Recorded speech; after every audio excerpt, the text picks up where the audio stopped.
Bon, bonjour tout le monde. Qui connaît l'Unchain? Ok, je vais pouvoir m'appuyer là-dessus. Alors, qui je suis? Je suis du Jurassique, l'époque où les processeurs faisaient que 8 bits. Ça fait 47 ans que je suis à moins d'un mètre d'un microprocesseur, sachant que j'ai commencé à 12 ans, vous pouvez calculer l'âge de capitaine. J'ai publié des dizaines de pull requests pour l'Unchain, j'ai même rajouté une syntaxe à Python 3.10, entre autres. Et puis je vais essayer de vous partager mon expérience sur l'appréhension d'un nouveau framework, comment il faut l'attaquer, comment il faut le comprendre pour en tirer le maximum de valeur, dans le cadre de l'Unchain, mais je vais vous raconter beaucoup de choses autour de l'Unchain. Voilà, ça c'est le programme que je vous propose. On est aligné? Alors, très bien, on va parler de l'Unchain. Alors ce qui est sympa dans l'Unchain, c'est que le logo, c'est deux UTF-8, enfin c'est deux caractères qui existent dans l'agenda, donc on n'a pas besoin de créer des logos, il suffit juste de prendre deux caractères, ça c'est cool. On va parler un peu de l'historique de l'Unchain, la difficulté de l'Unchain, comment gérer au mieux, et puis on va s'amuser à refaire, à rejouer une expérience que j'ai faite il y a 3 ans d'analyse du code, et on va voir un petit peu comment on peut appréhender les frameworks un peu autrement pour en tirer le maximum de valeur. Et puis quelques opinions pour conclure. Voilà. Alors, l'Unchain, déjà. On est en novembre 2022, OpenAI lance ChatGPT, tout le monde se précipite là-dessus. OpenAI propose une API permettant d'invoquer un modèle, mais c'est juste invoquer un modèle. On a des prompts textuels uniquement, pas d'analyse de fichiers à télécharger, on est limité dans le contexte à 4096 tokens. Mais un petit peu avant, Harrison Chase a créé le projet open source l'Unchain. C'était juste un projet qu'il a fait un petit peu en avance. Et puis, finalement, c'était quoi cette ambition de projet qu'il avait fait? C'était finalement ce que tout le monde souhaite faire, à savoir essayer de proposer une API normalisée pour porter les concepts qui sont nécessaires dans l'IA générative, et puis derrière, essayer de greffer des différentes technologies, différents modèles. Donc on a finalement dans l'Unchain, à la base, toute une collection de concepts de base portés par des classes. On a des prompts, des embeddings, des bases vectorielles, des retrievers, des loaders, des modèles, des output parsers, etc. Tout un ensemble de concepts de base, des classes de base, sur lesquelles on va pouvoir essayer d'apporter des déclinaisons suivant les technologies qui vont émerger au fur et à mesure. Donc c'est également d'être le support d'expérimentations diverses. Quand il y a une idée qui arrive, on va pouvoir s'appuyer sur ces concepts et puis peut-être en rajouter une nouvelle, peut-être l'implémenter de façon différente. L'Unchain était juste un petit peu en avance. On était, au moment où c'est sorti, à la version 0.0.45. Donc ça dit bien 0.0. On est vraiment sur un travail de recherche dans un coin. Et puis, tous les tutoriaux qui sont présentés à ce moment-là pour pouvoir vous expliquer comment on va utiliser l'IA générative, il fallait bien que ça appuie sur quelque chose. Ils ont pris le framework qui fonctionnait à peu près, qui avait des concepts un peu plus hauts que les API de base, et puis ils ont fait les tutoriaux avec. Donc on a vu une explosion de vidéos et de tutoriaux qui s'appuyaient sur l'Unchain. Du coup, l'Unchain s'est mis à exploser. La plupart des blogs prenaient comme exemple l'Unchain. Moi, quand j'ai commencé, j'ai pris un autre framework pour dire. Et puis quand j'ai vu que ça explosait, j'ai changé. Je suis allé sur l'Unchain. Le téléchargement, du coup, a complètement évoqué et explosé parce que c'était juste, il était là un petit peu en avance. Ce qui se passe, c'est que ça devenait une attraction obligatoire. Aucune technologie d'IA générative ne pouvait exister sans avoir son intégration dans l'Unchain. Je ne peux pas créer une base vectorielle si je n'ai pas mon driver l'Unchain. Je ne peux pas faire une idée particulière si je ne l'ai pas intégré dans l'Unchain. Les travaux de recherche qui sont faits en dehors de l'Unchain, c'est comme s'ils n'existent pas. Si vous voulez exister, il faut que vous ayez l'implémentation qui va utiliser l'Unchain. Un peu plus tard, l'Unchain s'est rendu compte que c'était un peu compliqué. Les éléments de base qu'ils avaient mis en place, c'était juste un truc comme ça, un peu fait un petit peu en avance par rapport à cette évolution. Est né l'Unchain Expression Language. Donc là, c'est l'idée de l'Unchain de se dire, finalement, tous ces concepts que j'ai là, on devrait pouvoir mettre un méta-concept qui va permettre de les emboîter. Et c'est ce que proposent justement les dernières versions de l'Unchain, qui est plus ou moins acceptée, plus ou moins tolérée, mais c'est de pouvoir permettre de faire, comme je le montre ici, chain égale prompt, pipe, modèle, pipe, output parser. Et donc en gros, faire une syntaxe un peu spécifique permettant de créer des chaînes, comme son nom l'indique, l'Unchain, des chaînes de traitement. Je veux dire, tu prends ton prompt, tu le donnes au modèle, le modèle il va me produire quelque chose, je vais analyser la sortie et j'obtiens mon output parser. L'objectif derrière, c'est de faire la composition, c'est-à-dire de pouvoir avoir une chaîne qui fait une étape. Par exemple, je prends une question et j'obtiens une réponse, mais après je vais mettre dans un chat. Donc, dans un chat, c'est je prends la question, je garde l'historique, et puis peut-être que je vais utiliser un outil qui est derrière, un autre LLM qui se trouve chez une autre partie de mon entreprise, et je vais pouvoir comme ça les combiner et créer un mécanisme de composition finalement de chaînes, et qu'on ait une succession de traitements qui vont s'emboîter avec ce expression de language. Donc du coup, tous les concepts que j'ai évoqués tout à l'heure, pratiquement tous héritent maintenant d'un runnable, donc de la classe de base de quelque chose qui peut s'emboîter avec le fameux caractère pipe qui permet d'emboîter les choses et d'enchaîner les choses. Alors, au début, l'on-chain, c'était un gros fourre-tout, il n'y avait qu'un seul composant. Et puis, ça devenait compliqué, donc ils se sont dit, on va essayer de couper le framework en tranches. Donc, on va créer le Launchain Core. Alors, Launchain Core, pour ceux qui connaissent les architectures hexagonales, c'est finalement ça. C'est-à-dire qu'on va mettre dans le Launchain Core que les contrats d'interface. C'est-à-dire que les classes qui sont les fondations, finalement, de cet écosystème. On ne va pas y mettre les implémentations, les bases vecteurs spécifiques. On va mettre ça, pour l'instant, dans Launchain Community. D'accord ? Et donc, moi, ce que je vois souvent dans les projets, c'est qu'on va se créer une architecture hexagonale à côté de Launchain et on fait finalement du revamping finalement des classes qui sont derrière. Il y a déjà tout ce qu'il faut. Il y a déjà tout ce qu'il faut pour créer des loaders, des parseurs. Et en plus, c'est bien fait. Parce qu'en général, quand on est un peu naïf, quand on arrive sur ces modèles-là, on pense que les choses sont simples. Il suffit d'enchaîner 3 objets à la queue leu et que ça va marcher. Il y a bien plus de complexité quand on est dans un vrai projet. Donc Launchain a déjà implémenté des choses plus élégantes, plus efficaces, que ce que naïvement on pourrait implémenter soi-même. Donc il y a eu ce découpage et qui a dû réorganiser Launchain. Donc il y a un certain nombre de choses qui ont été dépréciées et on est passé à la 0.1. Donc ça dit bien ce que ça dit. On arrive à la 0.1 et on était monté jusqu'à la 0.254, je crois, quelque chose comme ça. Donc en un an. Donc on avait 2 versions par jour. Pour vous dire à quel point c'était extrêmement mouvant. Donc suite à ça, l'objectif du community, c'était de pouvoir ensuite le redécouper en tranches. C'était juste une séparation des concepts de base, de la partie commune, pour qu'ensuite, cette partie commune, on la redécoupe en appartements par rapport à chacun des fournisseurs. Donc on va retrouver le Launchain OpenEI, le Launchain Anthropic, le Launchain Mistral.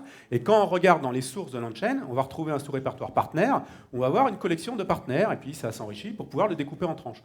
L'objectif, c'est que plutôt que de dire quand je tire Launchain, je tire la terre entière parce que j'ai des dépendances de partout, je vais pouvoir tirer que ce qui est strictement nécessaire. Si je veux travailler OpenEI, je vais dire, ok, tu prends les concepts de base et tu rajoutes OpenEI. Si je veux changer Anthropic, je mets Anthropic, mais je ne vais pas avoir les deux en même temps, quoi. Ça ne sert à rien d'avoir une usine à gaz pour pouvoir finalement tout faire. Alors Launchain original, il va hériter d'un peu tout ça pour pouvoir essayer de garder la compatibilité. Mais on est sur une progression très très rapide de l'écosystème et de Launchain qui essaie de suivre un petit peu tout ça. Alors il y a une deuxième rupture, c'est que Launchain, au moment où ça a été construit, ça a été conçu à l'aide de Pydantic version 1. Pydantic, c'est quoi ? C'est un framework sur Python qui va permettre de faire du typage fort. Python est un langage non typé, donc si je reçois un paramètre, je peux lui envoyer n'importe quoi. Si je m'attends à avoir un entier qui me donne une chaîne de caractères, s'il arrive à se débrouiller avec, il va faire l'addition. Pour peu que je lui envoie 2 chaînes de caractères, il va faire la concaténation des chaînes, il va jouer une addition. Donc Pydantic va rajouter la capacité de donner du typage fort dans les fonctions, dans les paramètres, pour dire, tiens, tu m'as demandé d'envoyer un entier, si c'est pas un entier, moi je te jette une erreur. Donc Pydantic sert à ça, Launchain, heureusement, s'est appuyé là-dessus, parce que c'est un framework qui est tellement compliqué que sinon on aurait des bugs de partout qui seraient ingérables. Là, on a au moins une garantie au niveau du type. Mais l'auteur de Pydantic, il a fait une version 1 qui apportait un certain nombre de valeurs, mais qui était elle-même codée en Python et qui du coup était lente. Et il a décidé de passer à une nouvelle version qu'il a complètement réécrit en Rust, donc qui est beaucoup plus rapide. Donc quand vous utilisez Pydantic 2, ça vérifie la validation des types de Python, mais codé en Rust, pour que ça soit rapide. Et il y a eu une rupture de compatibilité. Donc pendant un moment, Launchain devait essayer de garder la compatibilité des deux. Donc on avait des bouts de code qui dépendaient de Pydantic 2, puis de Pydantic 1, puis on mélangeait les deux. Bon voilà, c'était un peu le bazar. Donc à un moment, ils ont fait une rupture. Ok, on accepte, on oublie Pydantic 1, qui est déprécié maintenant. On va passer sur Pydantic 2. Et c'est la création du 0.2. D'accord ? Donc ça, c'est pour vous montrer un petit peu l'histoire de ce qui s'est passé en un an et demi, quoi. Pas grand-chose, finalement. Du coup, le plus difficile pour Launchain, c'est que c'est un monde en foisonnement permanent. Il y a des travaux de recherche sur l'IA générative qui sont extrêmement nombreux. Et le but de Launchain, c'est d'essayer de les intégrer au fur et à mesure qu'ils arrivent, sans essayer de trop casser ce qu'il y avait déjà. Il y a certaines API qui doivent être remises en cause. Parce que le monde bouge très très vite. Et puis, ce qu'on avait tout au début avec 4000 tokens, avec que du texte en entrée, du texte en sortie, on est maintenant sur un truc beaucoup plus compliqué. Donc ils ont rajouté dans le framework lui-même de quoi déclarer des choses dépréciées. Ce qui veut dire que votre code qui marchait aujourd'hui, où il y avait une nouvelle version d'Unchained qui est publiée, on a une quasiment tous les 2 ou 3 jours, hein, ben vous mettez la nouvelle version, bing, il vous dit que ce qui marchait maintenant c'est déprécié. Pourquoi? Parce que le monde bouge. Et donc là, par exemple, on a vraiment un vrai framework en interne de dépression. Vous avez une annotation qui permet de dire c'est déprécié à partir de la 0.1, on va la supprimer quand on sera en 0.3, l'alternative c'est d'utiliser cette classe à la place, et puis un petit message qui vous explique pourquoi. Ça, c'est typiquement un exemple de dépression qui est je déplace une classe qui était dans Community vers un package qui est dédié. D'accord? Je pense qu'il y a près de 30% du code de l'Unchained qui est du code déprécié. C'est-à-dire que si on passait une version 1, on pourrait virer tout ça. Mais c'est une nécessité. Si on reprend un petit peu l'historique, on avait une classe document. Alors c'est une version un petit peu simplifiée, mais la classe document, c'est une classe qui a un page content, bon, et puis des metadata. Alors déjà, le terme page content est critiquable. Ça avait du sens à l'époque, puisqu'on prenait des PDF, on découpait en pages. Parce que mettre 2 pages, déjà, ça pouvait dépasser le nombre de tokens. Maintenant, on pourrait se poser la question, est-ce que c'est la meilleure idée de découper un PDF en pages, alors que le texte qui se trouve à la frontière entre 2 pages, c'est comme si on avait un trou de mémoire, quoi. Que c'est ni la fin, ni le début de l'autre, c'est entre les deux. Donc on aimerait bien avoir content. Bon, ok, c'est page content. Et puis on avait des métadonnées, bon, pour rajouter des informations, d'où vient le document, quelle est la page qu'on avait derrière.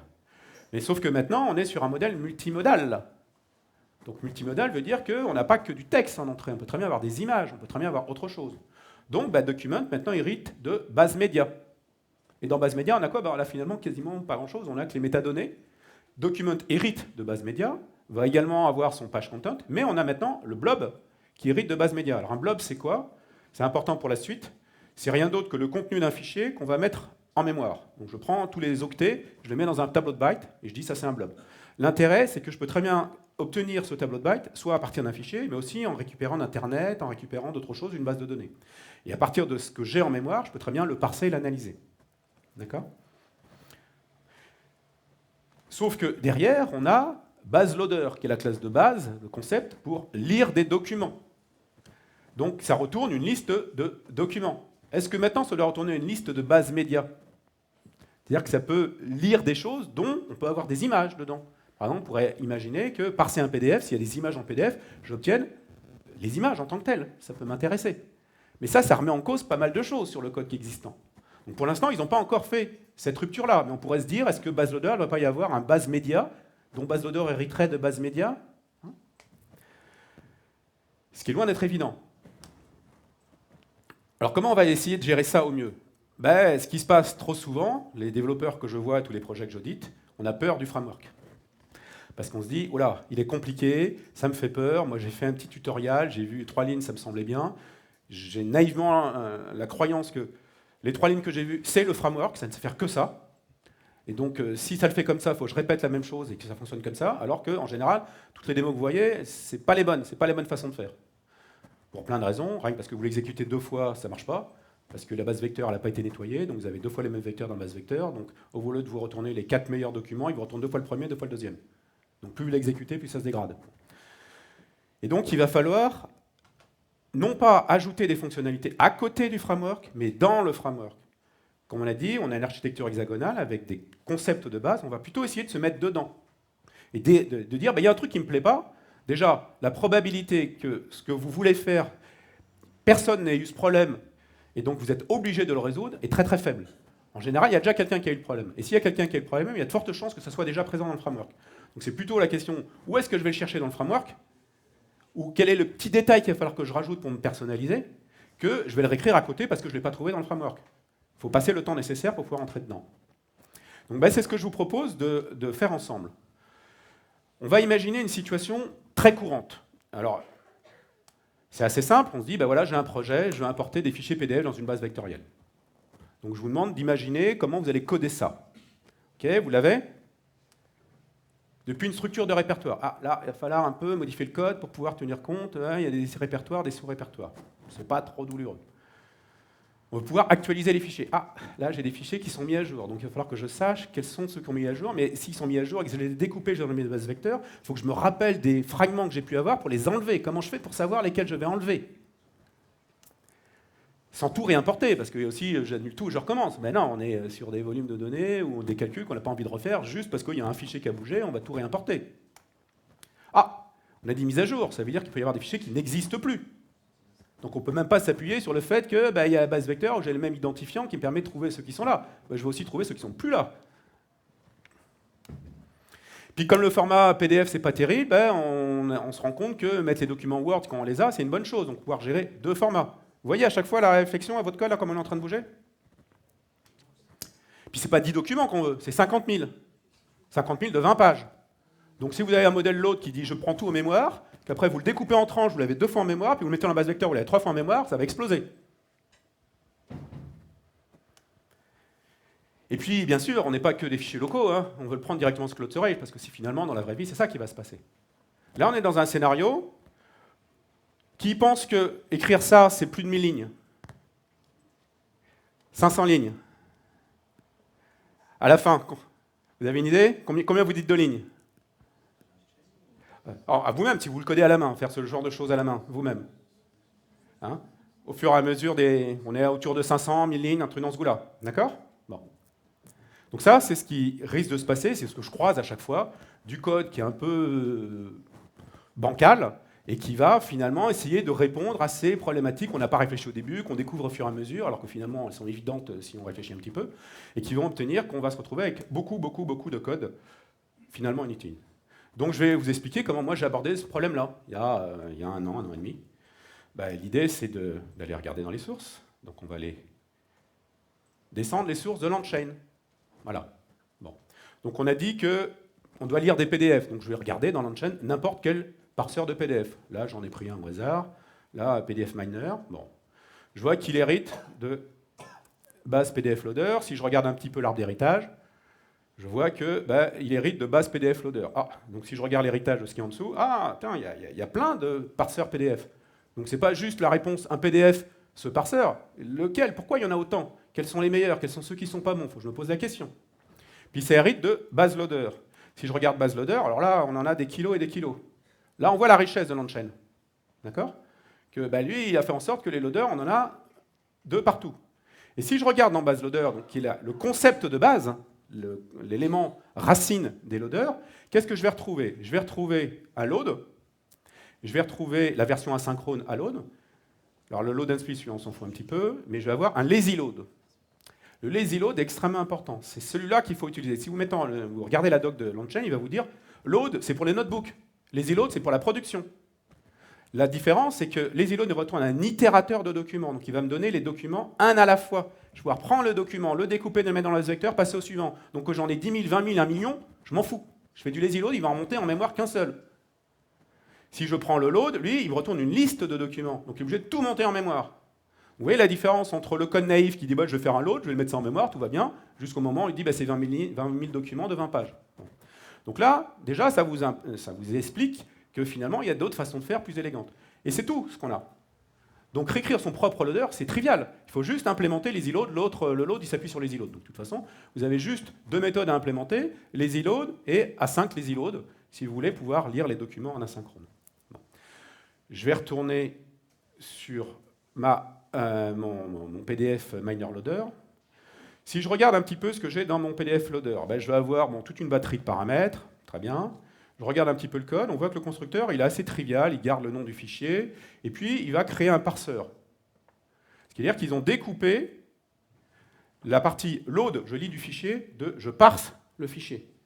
C'est là où les blocs vont nous intéresser. C'est-à-dire que c'est intéressant de réutiliser le parseur pour parser des fichiers que j'ai mis en mémoire, peu importe d'où ils viennent. Au moment que j'ai un tableau de bytes en mémoire avec le contenu du fichier, je suis capable de le parser.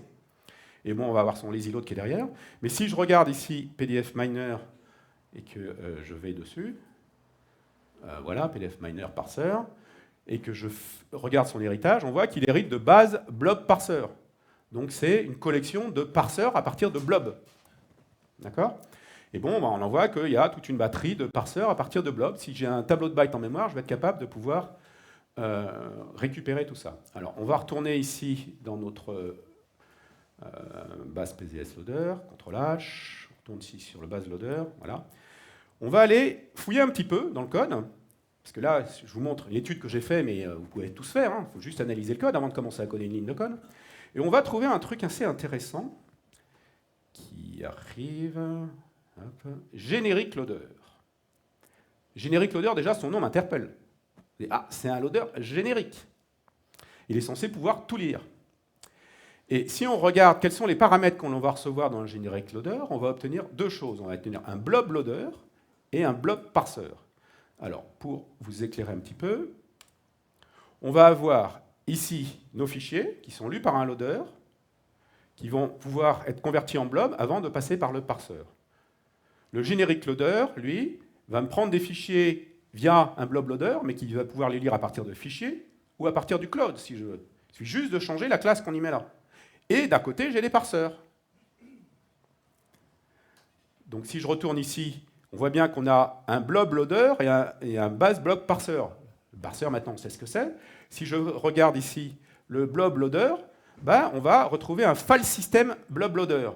Le file system blob loader, c'est quoi? On regarde les paramètres, on indique un répertoire racine, on indique une structure de fichiers qui m'intéresse, on peut éventuellement exclure des fichiers ou en rajouter. C'est très bien. Moi, quand j'ai commencé à étudier, je suis arrivé dans cette situation. C'est-à-dire que j'ai une philosophie qui dit je sépare les loaders du parseur, et j'ai un outil qui me permet de lire n'importe quel fichier dans ma structure de répertoire, et puis c'est bon. Sauf que, rappelez-vous, il y a le ouais, mais je veux aussi que ça marche sur le cloud. Ben, qu'est-ce que j'ai fait, moi? J'ai fait un pull request avec le cloud block loader, qui est juste 20 lignes. Hein, il y a quoi? Il y a un peu plus, il y a 40 lignes, hein, même pas, avec beaucoup de commentaires. C'est juste la même chose que le système blob loader, sauf que lui, il est initialisé avec une URL de type bucket. S3, Azure, ce que vous voulez. Mais là, ça vient, la magie, elle arrive là maintenant, vous la voyez venir. C'est que maintenant, je vais pouvoir emboîter tout ça. Je vais me retrouver à pouvoir, en 20 lignes, 4 instructions, faire les 500 lignes bourrées de bugs avec tests unitaires, tests d'intégration qu'on a imaginé au début. D'accord? Je vais me créer un vector store, un record manager, je fais un generic loader qui est initialisé avec un blob loader qui s'appuie sur un file system ou un cloud blob loader. Donc c'est une ligne à changer, un paramètre à changer. Hein.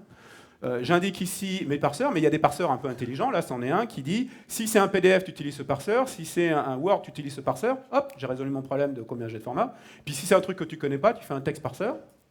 J'utilise Index. Alors on n'en a pas parlé, mais c'est une API qui va permettre de gérer le cycle de vie, de gérer ceux qui arrivent, ceux qui sont enlevés comme fichiers. Et bingo, je suis capable, parce que j'ai passé du temps à analyser le framework, à chercher à en tirer la valeur, à me dire que c'est pas moi qui vais réinventer la roue, je suis sûr qu'il y a quelqu'un de plus malin que moi qui l'a fait déjà dans le framework. Je vais essayer de combiner tout ça. Éventuellement, il y a une petite patte qui me manque, ben, c'est pas grave, je la rajoute en pull request, je la fais dans mon projet pour l'instant, on s'en fout, c'est les classes de base.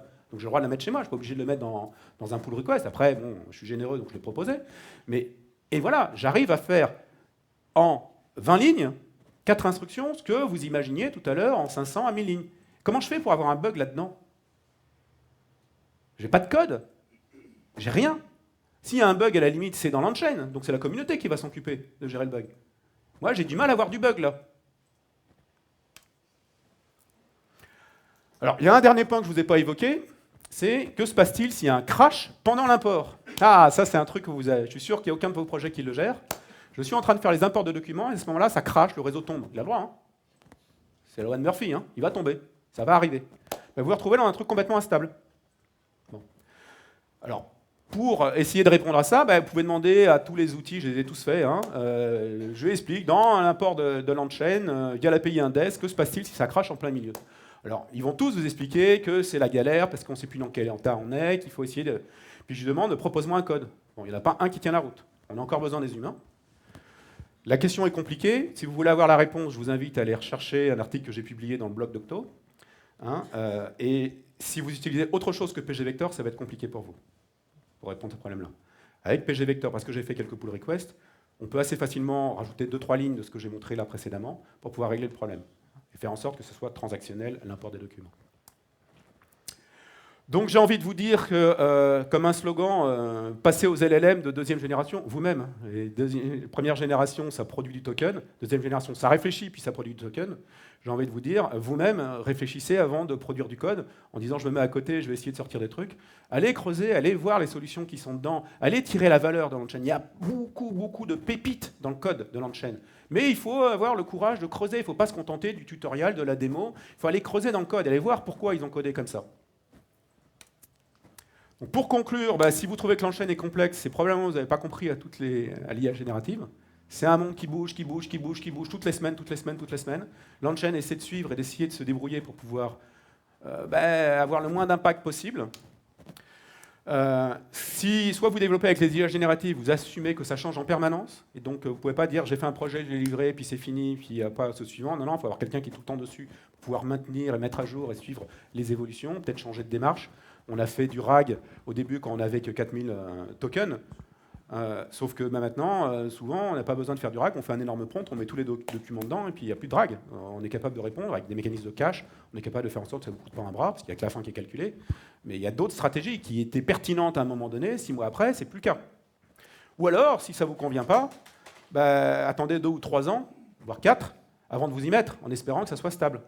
Moi, je vois des clients qui me demandent « Oui, on va définir les normes d'utilisation des IA génératives ou de l'on-chain. » Non, surtout pas. Ne faites surtout pas ça. C'est comme si vous vous figiez à il y a 6 mois et que vous arrêtez le monde à ce moment-là, quoi. Alors que ça bouge en permanence. Donc, ce n'est pas l'on-chain qui est en cause.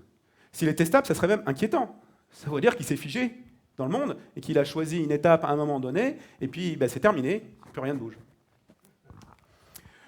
Donc moi, mon takeaway majeur, c'est accepter de passer 3 jours à ne pas produire une seule ligne de code. Alors Elon Musk, quand il va vous demander qu'est-ce que vous avez fait la semaine dernière, rien. Sauf qu'en réalité, ces 3 jours que vous allez passer, en ayant l'impression de finalement rien produire, vous n'imaginez pas le temps que vous allez gagner. C'est le meilleur investissement que vous pouvez faire. Vous avez vu les 20 lignes par rapport aux 2000 lignes qu'on imaginait tout à l'heure. C'est le jour et la nuit. En réalité, vous avez gagné vachement plus de temps parce que vous êtes donné le temps de la réflexion et de l'analyse plutôt que pondre du code au kilomètre. Voilà ce que j'avais à vous présenter.